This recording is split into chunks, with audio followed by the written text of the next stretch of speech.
అంటే కొంతమంది ఏం చేస్తారంటే విడుదల పొందడం కోసం ప్రయత్నిస్తారు. ప్రయత్నించి విడుదల దొరకకపోతే ఇక రాజీ పడతారు కొన్ని విషయాల్లో. స్తోత్రం. ఏనుగుని మీరు చూసారా? ఏనుగు ఎంత పెద్దగా ఉంటుంది, దాన్ని కట్టేసే గొలుసు ఎంత ఉంటుంది చూడండి. ఏనుగు ఎంత, దాన్ని కట్టేసే గొలుసు ఎంత. పెద్ద పెద్ద ఇంతలా దొంగల్ని కూడా అలా తొండంతో పట్టేసుకొని అలాగ తీసి అవతల పడేసి, దాన్ని తోలే మనిషి ఎంత, దాని మీద ప్రయాణం చేసే మనిషి ఎంత, దాన్ని బంధించే గొలుసు ఎంత, అదెంత. అంత పెద్ద ఏనుగు, దాని ఒక్కొక్క కాలు పెద్ద స్తంభంలాగా ఉంటుంది. అంత పెద్ద ఏనుగు అంత చిన్న గొలుసుకి ఎట్టాగింది? ఆశ్చర్యమే.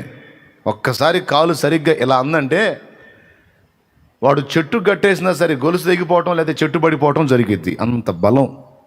గజబలం అంటే ఇక ఊహించుకోండి మీరు. ఇక ఏనుగు బలం. ఎవరినైనా బలవంతుణ్ణి పోల్చాలంటే 1000 ఏనుగుల బలం అంటారు.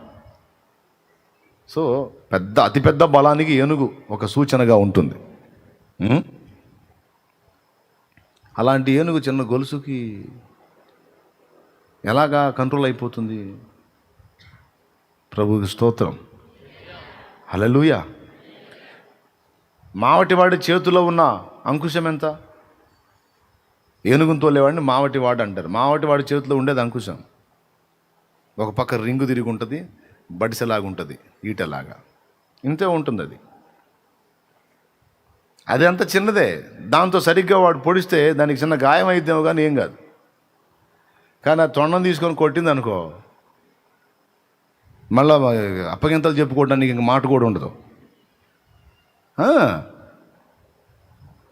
అంకుశంతో 20 సార్లు పొడిచినా దానికి ఏదో చిన్న చిన్న గాయాలు అవుతాయి తప్ప దానికేం కాదు, ప్రాణం పోదు.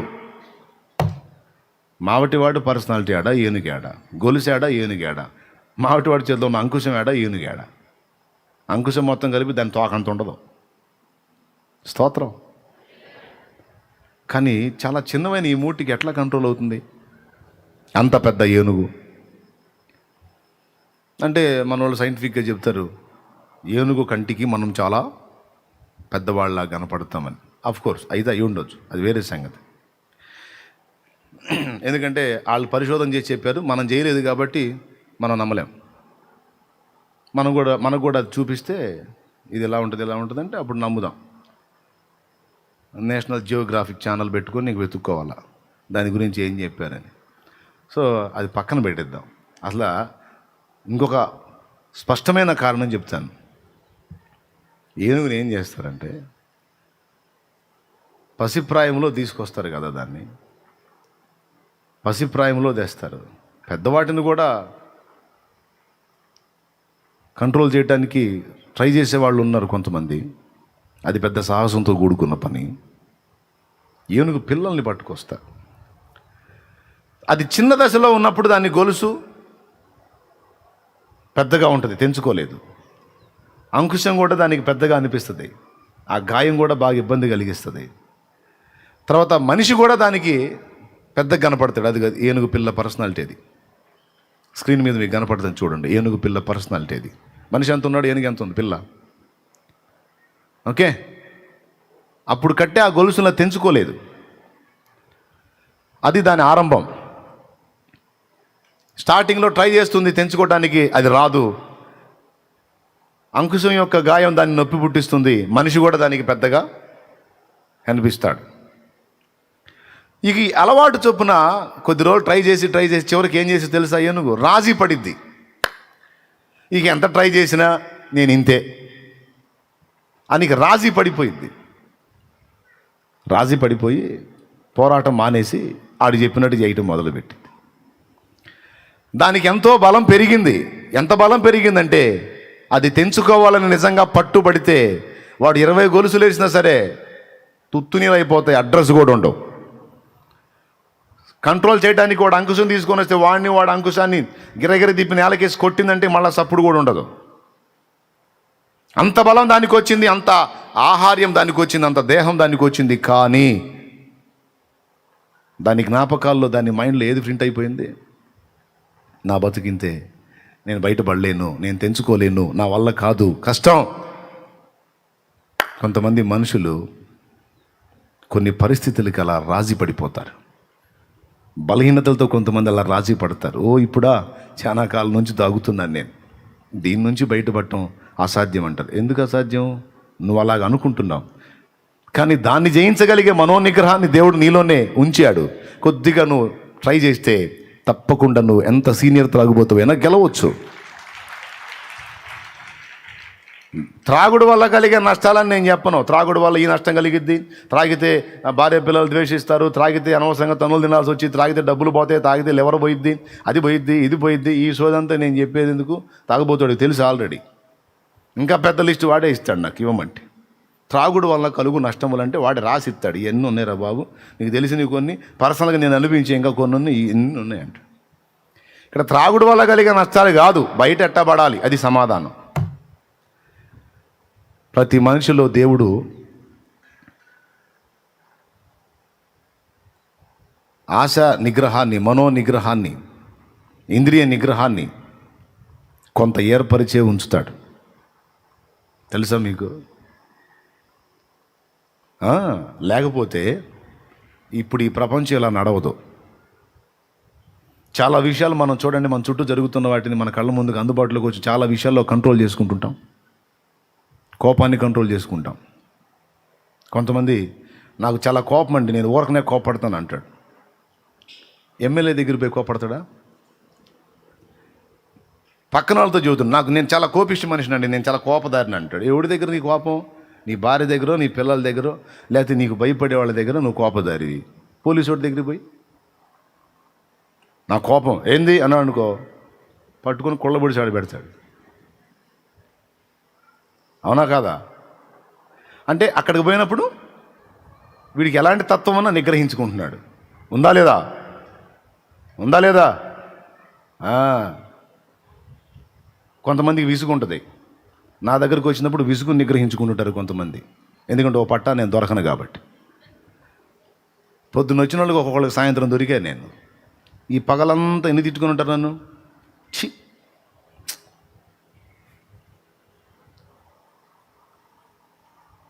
అవునా? నేను కనపడ్డాను అనుకో, బుద్ధి ఉందా నీకు? బుద్ధి ఉందా? మనిషివేనా నువ్వు? పొద్దున అనంగా వచ్చానరా అని ఎవరన్నా అన్నారా? అన్నారు.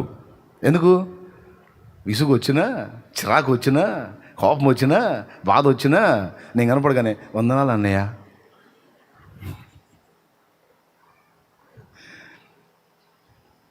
పొద్దున అనంగా వచ్చాను అన్నయ్య. లోపల దుర్మార్గుడు నీ కనికరం లేదంట. అప్పుడు ఇక పొద్దుననంగా వచ్చావు, అట్టయితే నా సోది కొడిగిందని ఇక నేను చెబుతా, నాది నేను చెబుతా. నేను అటు పోయాను, ఇటు పోయాను, ఆడ తిరిగాను, ఏడ తిరిగి, ఇప్పుడు దాకా అక్కడ ఈ చేసి అవి చేసి వచ్చి ఇప్పుడు చేరానంటే, నీకు దగ్గర మ్యాటర్ నీకు కూడా ఉందా? కానీ ఇప్పుడు సరేలే, సరే ఇప్పుడు ప్రార్థన చేయ బాబా అని చెప్పి ఇంక అప్పుడు అడుగుతున్నాడు. అంటే ఈ డే మొత్తంలో విసుగు నేను కనపడగానే నిగ్రహించుకున్నాను. అదే ఓ పురుషుడు నా కోసం అంతసేపు నిరీక్షిస్తే, ఓ తమ్ముడు నిరీక్షిస్తే, అంతసేపు వాళ్ళ ఆవిడ కోసం నిరీక్షించాడా? వాళ్ళ భార్య కోసం ఉదయం నుంచి సాయంత్రం దాకా నిరీక్షించే పరిస్థితి వస్తే, సాయంత్రానికి భార్య అందుబాటులోకి వస్తే, పొద్దున్న నుంచి నిరీక్షిస్తున్నాను అమ్మాయి నీకోసం అంటాడా? వసావ్ పంది, ఏదో కుక్క పంది అని వాడిగా. పవిత్రుడైతేనేమో పవిత్ర జంతువులను పెట్టి, అపవిత్రుడైతే అపవిత్ర జంతువులను పెట్టి, ఇంకా నీ చేతముడైతే పచ్చి బూతులు పెట్టి, ఇంకా ఆవేశం ఆపుకుని పట్టుకుని 4 బాధి. ఇప్పుడు అవన్నీ నన్ను కూడా చేయాలిగా. అంటే ఎక్కడ స్పందించాలో ఎక్కడ స్పందించకూడదు నీ కంట్రోల్ ఉందా లేదా? మరి దేవుడు పెట్టాడా లేదా నీళ్ళు? లేకపోతే అసలు ఏ మనిషి అన్న ఆగుతారా? చెప్పరేమండి. సహజ సిద్ధంగానే దేవుడు ప్రతి మనిషిలో కొంత సెల్ఫ్ కంట్రోల్ అనేది పెట్టాడు. అర్థమైందా? ఏ పాపమైనా అధిగమించడానికి అవకాశం ఉంది. రాజీ పడకూడదు.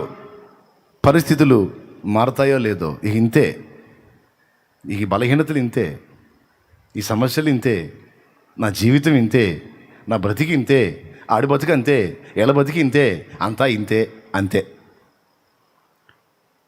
అరే అట్లా ఎందుకు అనుకుంటున్నావు? బలహీనతల దగ్గర నుంచి ప్రతిదీ అధిగమించడానికి అవకాశం ఉంది.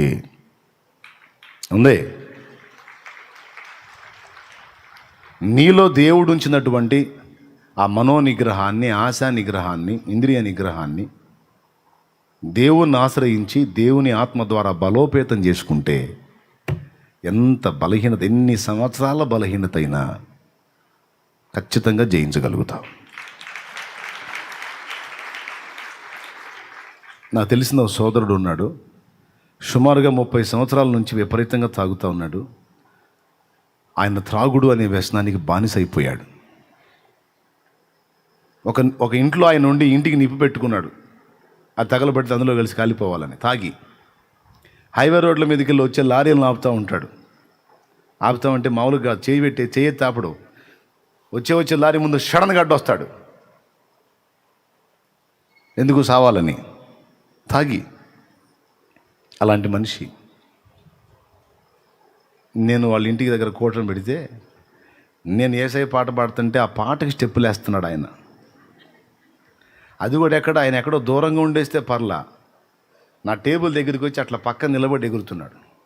అట్ట అంటున్నాడు, జాతరలు వేస్తారే ఆ స్టెప్పులు ఎగురుతున్నాడు. ఏం చేయాలని నేను కూర్చున్న తమ్ముళ్ళు చెల్లెళ్ళు ఏమని చూస్తున్నారు, గుటకలు మింగుతా కోపంతో.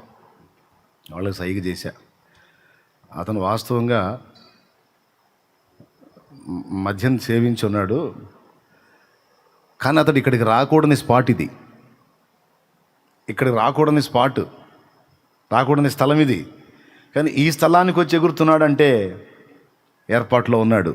కదిలించవాకండి, కూటం అయిపోనిండని ఆయన ఏమల్లా, బ్రదర్ అద్భుతంగా నాట్యం ఆడుతున్నావు, చాలా సంతోషం, అసలు నువ్వు ఎగురుతుంటే నాకు ఇంకా పాడాలనిపిస్తుంది, అయిపోయి నాకు పాడుకుందాం ఇద్దరు కూర్చొని కూర్చోబెట్టా.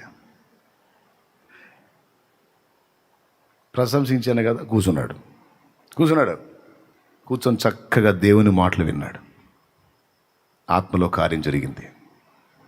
కూటం అయిపోయిన తర్వాత ఇక స్టెప్పులు ఇలా సైలెంట్గా దగ్గరకు వచ్చాడు. నెత్తి మీద చేయించి ప్రార్థన చేశాను. అప్పుడు నోరు తెరిసి ఒక మాట అన్నాడు, ఈ త్రాగుడి నుంచి నేను విడుదల పొందాలనుకుంటున్నానయ్యా అన్నాడు. నిజంగా మనస్ఫూర్తిగా దాని నుంచి నువ్వు బయటపడాలని అనుకుంటున్నావా అని అడిగాను నేను. అవునయ్యా బయటపడాలి అన్నాడు. నిజంగా కోరుతున్నావా? నిజంగా కోరుతున్నా. అట్లయితే రేపు స్నానం చేసి పొద్దున్నే తలంటు స్నానం చేసి ఏమీ తినకుండా 3 రోజులు మజ్జిగ, మంచినీళ్ళు, ఏదన్నా డ్రింకు ద్రవ పదార్థంగా తీసుకొని పొట్ట ఖాళీ లేకుండా, గ్యాసు ఎసిడిటీ లాంటివి ఫామ్ అవ్వకుండా కాస్త నీళ్ళతో నింపుకుంటూ లేదా ద్రవ పదార్థంతో నింపుకుంటూ, కొబ్బరి నీళ్ళు, బోండా నీళ్ళు ఉంటాయి కదా, హీట్ చేయకుండా లేత బోండా నీళ్ళు తాగితే చలవ, వేడి తగ్గుతుంది. అట్లాంటి ఏదన్నా తీసుకుంటా ఒక 3 రోజులు కఠిన ఉపవాసం చేయగలవా అన్నా. 3 రోజులేగా, ఒక్కోసారి దీని రంజులో పడి వారాలు తినలేదు నేను. 3 రోజులు ఎంత ఉంటా పో అన్నాడు. నేను ఎక్కడికి పోయేది, నేను ఎక్కడే ఉన్నా. సరే ఉంటా అన్నాడు. నిజమే, ఈ మాట నిజంగా నువ్వు నెరవేర్చే పని అయితే నిజంగా నీకు మారాలంటే రేపు పొద్దున రమ్మన్నా. నిజంగానే తలకు పోసుకొని వచ్చాడు. ఉన్నానయ్యా ఈరోజు అన్నాడు. కన్ఫామ్, నువ్వు ఖచ్చితంగా విడుదల పొందుతావు అని చెప్పాను. ఇక ఆ రోజు నుంచి 3 రోజులు ఏమీ తినలా. మందిరంలో తిరుగుతున్నాడు, అయ్యా ప్రభువా నన్ను విడిపించంటున్నాడు, ప్రార్థన చేస్తున్నాడు, కూర్చుంటున్నాడు, లెగుస్తున్నాడు. ఎట్లా ఉంది అన్నాను. ఎట్లా అన్నా ఉన్నాయి అయ్యా, కొంచెం లాగుతుందిలే కానీ లాగినా నేనే ఇంకా కదిలేదు లేదు, ఒళ్ళంతా పట్టేస్తున్నట్టుందయ్యా అన్నాను. ఏం పర్వాలా, నువ్వేం వర్రీ కావద్దు, విడుదల వచ్చింది, నేను చెప్పినట్టు చెయ్యి. 3 రోజులు కఠిన ఉపవాసం చేసి అయిపోయిన తర్వాత ఇక నా దగ్గరికి వచ్చాడు. నువ్వు ఎన్ని సంవత్సరాల నుంచి తాగుతున్నావు? 30 సంవత్సరాల నుంచి తాగుతున్నాను. ప్రతిరోజు సాయంత్రానికి దానివైపు ఆకర్షింపబడుతున్నావు కదా? అవును, ఆకర్షింపబడుతున్నాను. కానీ నీకు తెలుసా, నీ దగ్గర ఎంత పట్టుదల ఉందో నీకు తెలుసా? నీ దగ్గర ఎంత మొండితనం ఉందో నీకు తెలుసా? నీ దగ్గర ఎంత నిగ్రహ శక్తి ఉందో నీకు తెలుసా? ఈ 3 రోజుల్లో నీకు అర్థం కాలేదా? నువ్వు ఇంటికి వెళ్ళి అన్నం పెట్టు అంటే నీ భార్య పెట్టదా? నీ చేతి నిండా జేబు నిండా డబ్బులు ఉన్నాయి, నువ్వు హోటల్కి వెళ్ళి రుచికరమైన భోజ్యాలు తినలేవా? మార్కెట్లో బళ్ళు ఉన్నాయి, కొనుక్కొని తినలేవా?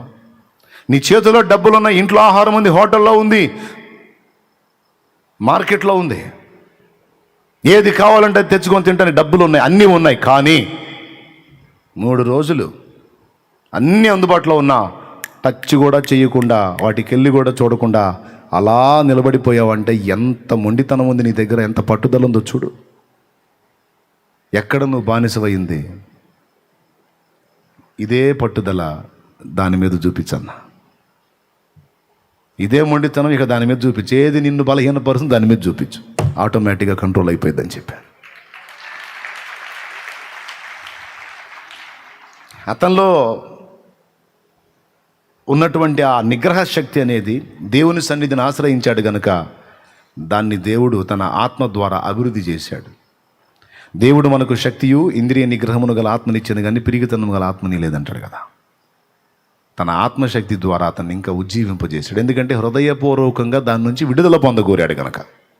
ఎన్నేళ్ళ సమస్య అది? పెద్దగా చెప్పండి. 3 ఏళ్ళ? 13 ఏళ్ళ? కావాలని అడుగుతున్నారులే. 30 ఏళ్ళు ఇక దెబ్బకు పోయింది దరిద్రం వదిలి. ఇక అప్పటి నుంచి ఇప్పటిదాకా దేవుని కృపను బట్టి ఇక దాని జోలికి పోలా, చక్కగా దేవుని కృపలో అలాగా తన కుటుంబంతో వర్ధిల్లుతూ ఉన్నాడు. ఎందుకు ఈ మాట చెప్పానంటే, రాజీ పడకూడదు. ఏనుగు ఎట్టా రాజీ పడింది? చిన్నగా ఉన్నప్పుడు అవన్నీ దాన్ని ఆపినాయి, పెద్దగా అయినప్పుడు తెంచి అవతల పడేసి వెళ్ళిపోగలిగింది. కానీ ఆ చిన్నప్పుడు అనుభవాలనే మదిలో పెట్టుకొని దాన్ని అధిగమించే శక్తి దానికి వచ్చినప్పటికీ కూడా దాన్ని అధిగమించలేక అక్కడే బందీ అయిపోయి గొలుసులతో అంకుశంతో మావటివానితో రాజీ పడిపోయింది. మనకు ఒక మావటివాడు ఉన్నాడు, సైతాను. వాడు గుచ్చే అంకుశం ఒకటి ఉంది మనల్ని కంట్రోల్ చేయడానికి. వాడు కట్టేసే సంఖ్యలు కొన్ని ఉన్నాయి, బలహీనతలు అనే సంఖ్యలు. వ్యభిచార పాపం, గుట్కా, కైని పాపం. కొంతమంది ఎంత మంచోళ్ళో కానీ ఏదో జామున ప్యాకెట్ తీసి చేతులు వేసి ఎట్టిట్టని దాన్ని బాగా అట్లా చేసి పరుసులో డబ్బులు పెట్టినట్టు పెడుతుంటారు నోట్లో పక్కదాన్ని వేసి పడేశాడు. ఒక్కొక్కడికి ఒక్కొక్క టైపు సంఖ్యలు వేసి పడేశాడు. జోదం ఒక సంఖ్యలు అయిపోయింది కొంతమందికి. జోదం, ప్యాకాట జోదం, లాటరీ టికెట్ల జోదం, అదొక జోదంతో సమానం. లాటరీ టికెట్ల పిచ్చి ఎప్పుడో ఒకసారి తగిలిద్ది, ఓ 10 ఏళ్ళో 4 ఏళ్ళో 5 ఏళ్ళో. ఇక టికెట్ల మీద లచ్చలు మైండ్లో పెట్టుకోవటం, ఇక కొనటం, అదొక వ్యసనంగా మారిపోయింది. ఈసారి తగిలిద్ది, ఈసారి తగిలిద్ది, ఈసారి తగిలిద్ది, ఈసారి మొత్తం పెడుతుంటాడు. ఎవరెవరు ఏ బంధకాల్లో ఉన్నారో బందీలు అయిపోయింది. క్రికెట్ బెట్టింగ్లో, సెల్ ఫోన్లో, ప్యాకాట్లో, డ్రగ్స్, ఎవరెవరు ఏ గొలుసులతో కట్టబడ్డారో సైతానుగాడు కట్టాడు, పడేశాడు. దేవుడు అంటున్నాడు, ఒక్క దెబ్బతో నువ్వు తెంచి వేసుకోగలవు, ఎందుకంటే శక్తి నాది, బలం నాది. నువ్వు నిజంగా హృదయంలో తీర్మానం చెయ్యి. నువ్వు హృదయంలో నిజంగా నాకు వద్దు, ఇది నేను మానుకోవాలి అనే దృఢ నిశ్చయం చేయి. తర్వాత పని నేను చూసుకుంటా అంటాడు దేవుడు. దాని విషయంలో మళ్ళీ మెతకబెట్టుకోవద్దు. నాకు వద్దు అనేది పూర్తిగా నిశ్చయం చేసుకో. తర్వాత దాని నుంచి ఎట్లా విడుదల పొందాలో నేను చెప్తున్నాను. ప్రతి మనిషికి దేవుడు కృపను ఇవ్వగలడు. సో ఈ సంఖ్యలు, కొంతమందికి సమస్యల సంఖ్యలు, రోగాల సంఖ్యలు, ఆ జబ్బని ఈ జబ్బని, ఇది తగ్గదంట, ఇది ఇప్పట్లో బోదంట, ఇది మామూలు జబ్బు కాదంట, అదంట ఇదంట, రోగాల సంఖ్యలు, అప్పుల సంఖ్యలు, ఆర్థిక ఇబ్బందుల సంఖ్యలు, కుటుంబాల్లో వ్యక్తుల పరిస్థితులు బాగలేని సంఖ్యలు. ఒకటనే ఏం చెప్పేది, ఎవరికి వేయాల్సిన సంఖ్యలు వాళ్ళకి వేసి కూర్చోబెట్టి ఇక నీ బతుకు ఇంతే ఇంతే అని పాట పాడుతున్నాడు ఆ లూసిగాడు. ఏ లూసిగాడు? సైతానుడు. ఆ పాట పాడుతున్నాడు. దేవుడు ఏమంటాడంటే, యెహోవా కొరకు ఎదురు చూచువారు ధన్యులు, కనిపెట్టువారు ధన్యులు, వారు నూతన బలము పొందుతారు. హల్లెలూయా. యేసు నీ కోసం వెదికే నా ప్రాణం, నా తండ్రి నీ కోసం ఈనారాటం.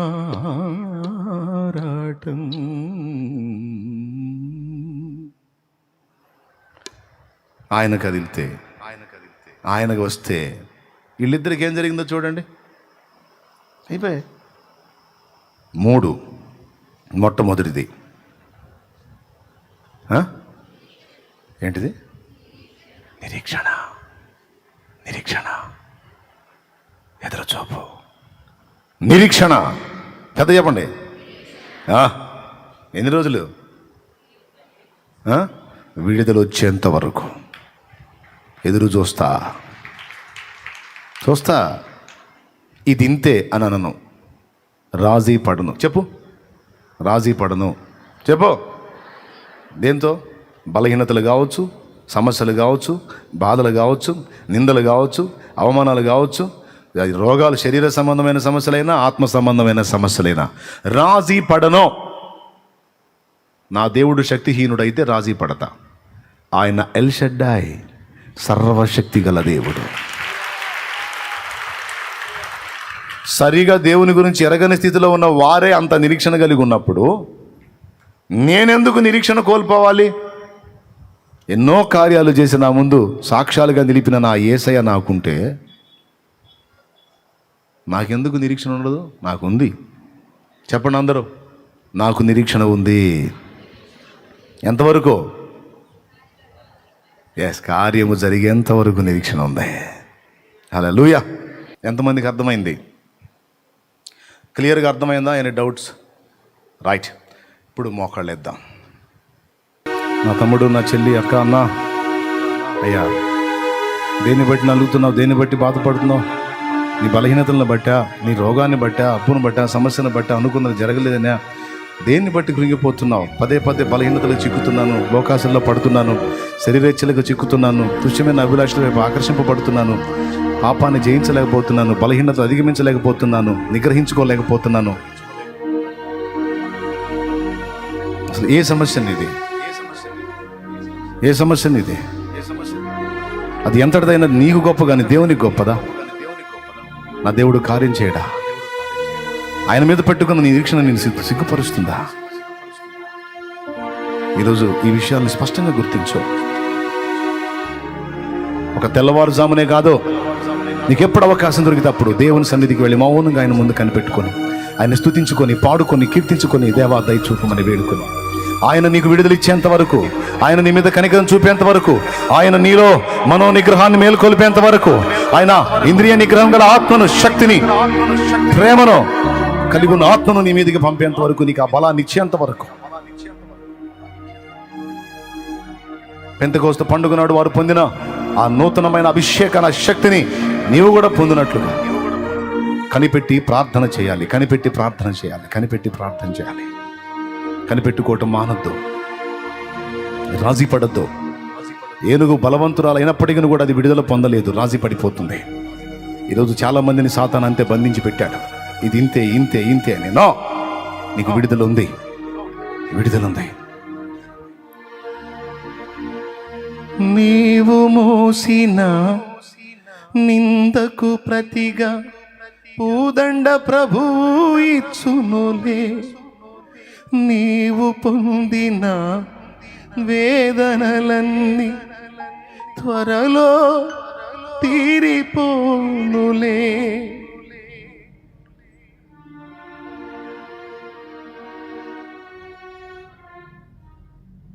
అందరూ ప్రార్థన చేయండి. ఆయన ప్రార్థన చేయండి, ప్రార్థన చేయండి. నిరీక్షణ ఉంది మనకి. చెత్త రకాలు ఏదో చెత్త మాటలని చెబుతుంటారు, పిచ్చి మాటలు, పనికి మాలిన మాటలు. లక్ష్య పెట్టద్దు. నువ్వు దేవుని వైపు చూస్తున్నావు, మనుషులకి వెళ్ళి కాదు నువ్వు చూస్తుంది, దేవునికి వెళ్ళి చూస్తున్నావు. ఎదురు చూడు, కార్యం జరిగేంత వరకు ఎదురు చూడాలి. దేవుని బలమైన కార్యాన్ని చూస్తా. గొప్ప విడుదల. నాయనా, నీకేమన్నా కనిపించిందా సముద్రం మీద? ఏమీ కనబడలేదు ఏలినవాడ. అవునా? సరే, ఈసారి వెళ్ళి చూడు, నేను ప్రార్థిస్తాను. నాయన, ఏమన్నా కనిపించిందా? లేదు ఏలినవాడ. అవునా? సరే, ఈసారి వెళ్ళు. ఏడో మారు పరిగెత్తుకుంటూ వచ్చాడు. ఏలినవాడా, అరచెయ్యంత మేఘం, అరచెయ్యంత మేఘం, అరచెయ్యంత మేఘం సముద్రం మీద నుండి ఆకాశానికి ఎక్కి వెళ్ళటం చూస్తున్నాను. శభాష్, కదిలాడు రా మన దేవుడు. ఓ కదిలాడు, కార్యం ప్రారంభమైంది. ఓ దేవుని కార్యం ప్రారంభమైంది. అరచేయంత కాదు, విస్తారమైన కార్యం జరగబోతుంది. కనిపించింది అరచేయంత మేఘమే, కానీ కార్యం మాత్రం ఓ బలమైన కార్యం. దేవుని స్పందన అరచేయంతే, కానీ దాని వెనక బలమైన కార్యాలు, బలమైన కార్యాలు, నువ్వు ఊహించని కార్యాలు, నువ్వు ఊహించని అద్భుతాలు, నువ్వు ఊహించని మహత్కార్యాలు యేసు నామములో, యేసు నామములో. హల్లెలూయా, హల్లెలూయా, హల్లెలూయా. ఏలియాని సిగ్గుపరచిన దేవుడు నిన్ను నన్ను సిగ్గుపరచడు. బలహీనుడైన పేతుర్ని బలవంతుని చేసిన దేవుడు నిన్ను నన్ను బలవంతునిగా తప్పకుండా నిలుపుతాడు. మన లోపములు, మన పాపములు, మన పొరపాట్లు, మన అపరాధములు అన్నీ ఆయనకు తెలిసే ఉన్నాయి. ఆయన పాదాలను వదలొద్దు, ఆయన పాదాలను వదలొద్దు. సిగ్గుపడి అపరాధమును బట్టి ఆయనకు దూరం కావద్దు. నేను తగను, పనికిరాను, అనర్హుడిని, అనర్హురాలని నిన్ను నువ్వు నిందించుకుంటూ, నీ పొరపాటును పదే పదే గుర్తు చేసుకుంటూ, నీ అపరాధములు పదే పదే గుర్తు చేసుకుంటూ, నిన్ను నువ్వు నిందించుకుంటూ, దూషించుకుంటూ దేవునికి దూరం కావద్దు.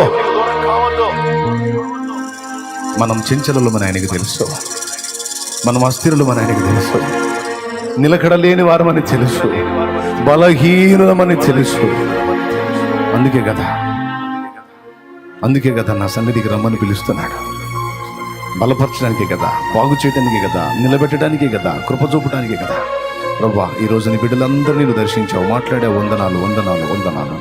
నాతో మాట్లాడావు తండ్రి, కృతజ్ఞతలు. నాతో మాట్లాడావు, నీకు స్తోత్రం. ఆ బిడ్డలతో మాట్లాడావు, నీకు వందనాలు.